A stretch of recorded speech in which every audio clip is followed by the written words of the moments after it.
Are you special to God? Like in the religious circles, and I've seen this. Like, I mean, it's been probably 4 decades since I've, basically picked up the Bible and started reading the Bible and start praying to Jesus. I mean, I didn't know anything about Jesus, right? And the thing is that, actually, before I continue, I'm just going to say, I would love it. Do like, do subscribe. Anyway, let's get on with it. So, are you special to God? Now, God is very special, right? You just have to look at his creation, and you look at it. If you study the anatomy, you study the way the brain works, the connectivity of the body parts and everything. Okay, this even the grain of, they say one grain of the sand is not the same as the other one. Same with a blade of grass. There's a uniqueness, and this imprint, this very blueprint, is everywhere in creation. The clouds, nothing's the same. Everything is uniquely shaped in their own respect, right? In one aspect, you are very special to God as part of his creation. As long as you're living and you're existing, you're part of his creation. So you're very special to him.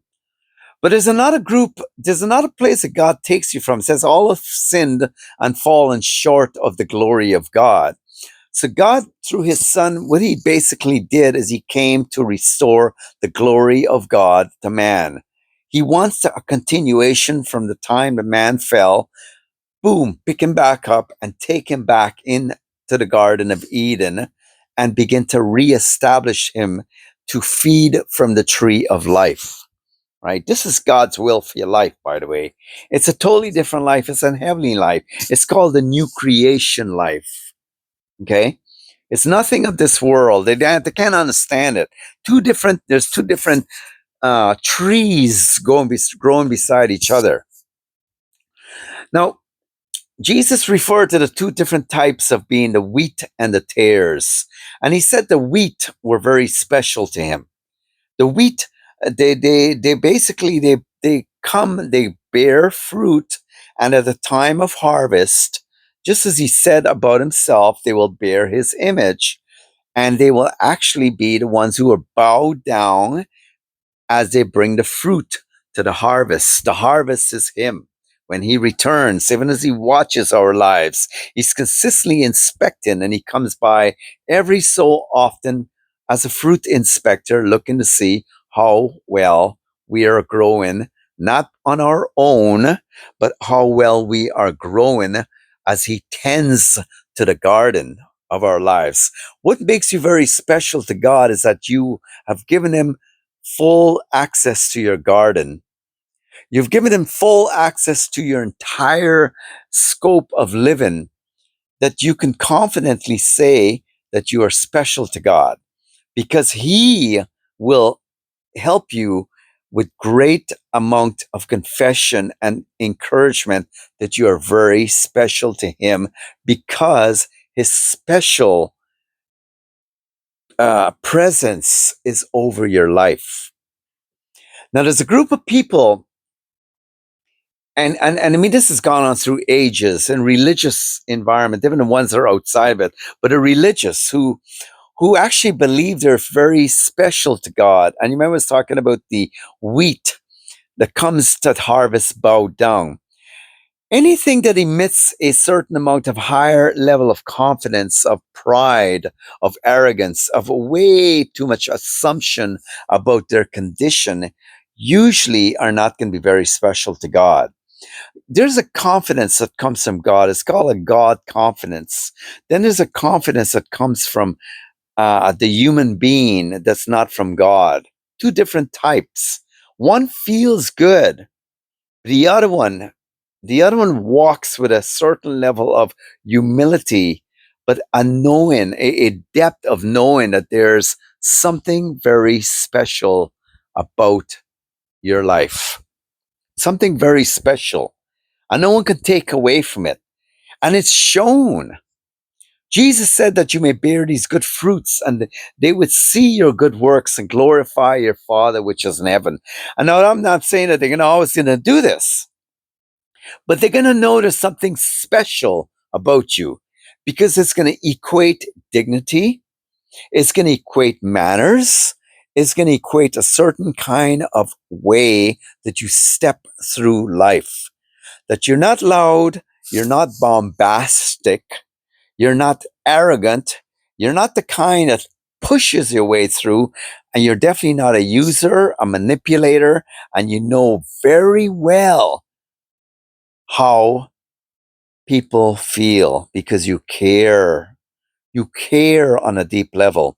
These are assigned attributes when God has his special hand over your life. That's how you know you're special. Okay?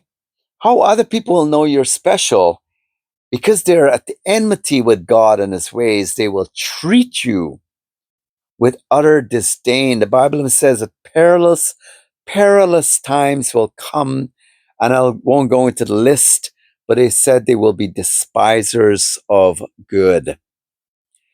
You're not to take it personally. The more you grow in God, and the more you grow with the special qualities, the unique qualities that only comes from him, is that you're going to bear his image. There's a time when God created mankind. He said he made mankind in his image, but it was not a complete image. It was only the starting point. He gave them instructions not to partake of a beautiful looking tree that was a knowledge of the good and evil. It wasn't enough for mankind to know good from evil because mankind does not know enough. So he said if basically he was trying to get mankind to simply just look away, even though it was in the garden, and there's some discussion and premises of what that tree is and was. Some people say it could have been the devil himself, because he was a very beautiful angel at one time. It could have been something he was planted in by him, not by God. Because God may have allowed it, where it said God planted it, but God may have allowed it, because that's what it said in Ezekiel. The devil was planted in the Garden of Eden. So he was there. So obviously, he had something going on in the garden there. He was probably planting his own stuff. Don't know. It's an assumption, right? Anyhow, when you have life, a certain kind of life, you can have two different types of people in an environment. And one person has been trained, has been equipped, and have the genes of a very noble, prosperous, and a dignified human being. And so they cannot but behave in that way, in that environment from which they know. You can get another person, place them in an environment that's all rich and beautiful, and they're ill mannered, they're big mouth, they got a big mouth, they're nonsensical. They're the kind that don't pay attention to what they're doing, or even other people. They're totally unaware. And even more above, they bubble up a whole bunch of stupidity because they're very stupid. See, when the Bible says that he will now receive correction is stupid, this is what you would equate a person who's not special. God does not. He does not flatter. He does not encourage, and he does not encompass with his loving kindness a person who is immensely stupid and opposes him.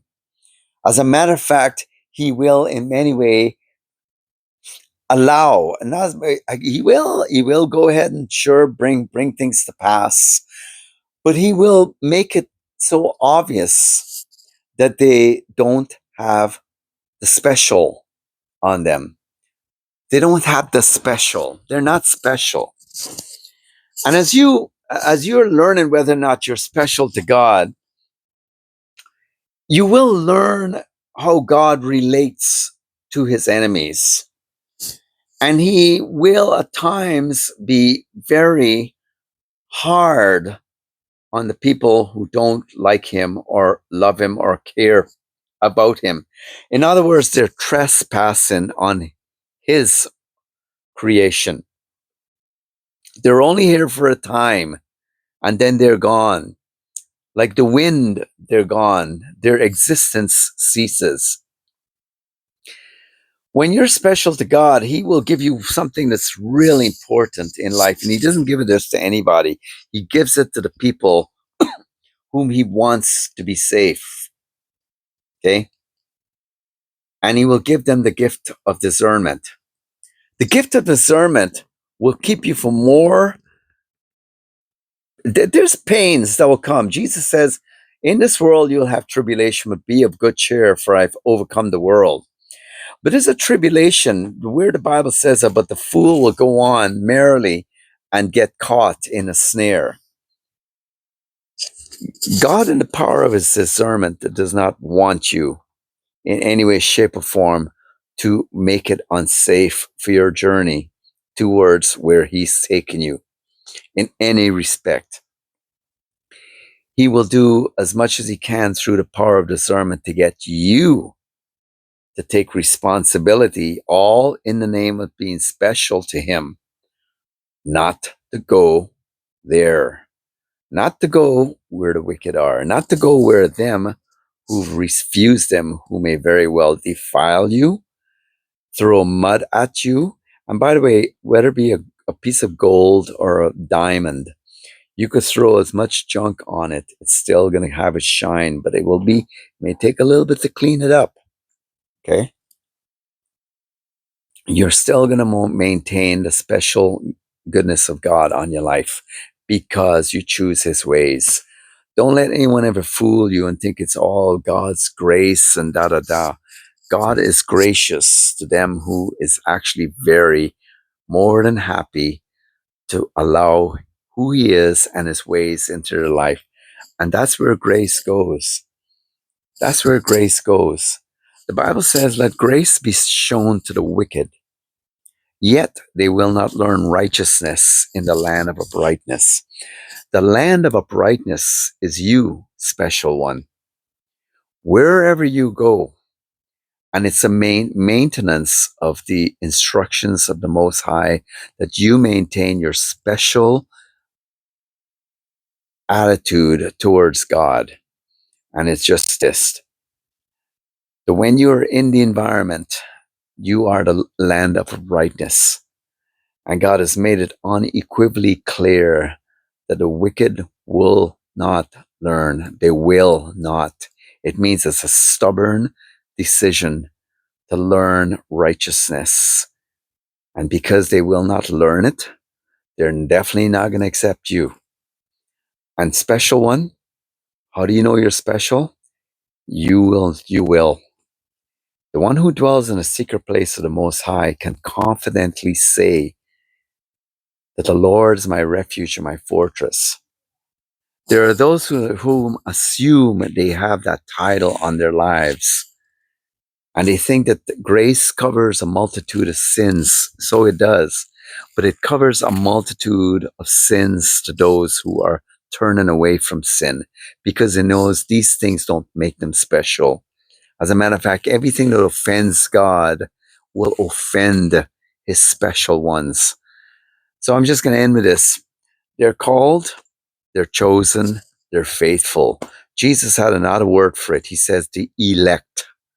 And that in the book of Daniel, they said that they're the ones raised by God and seated in heavenly places amongst kings in royalty.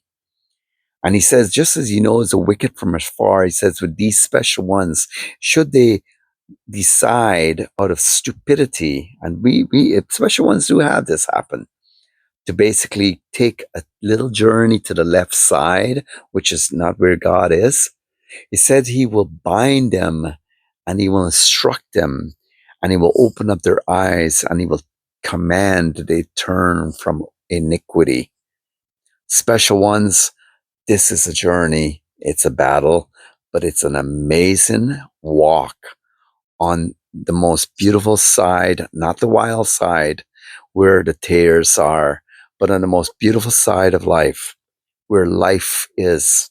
Jesus said, and this we came to say to the special ones, He said, I've come that you may have life and have it more abundantly. Have a good day.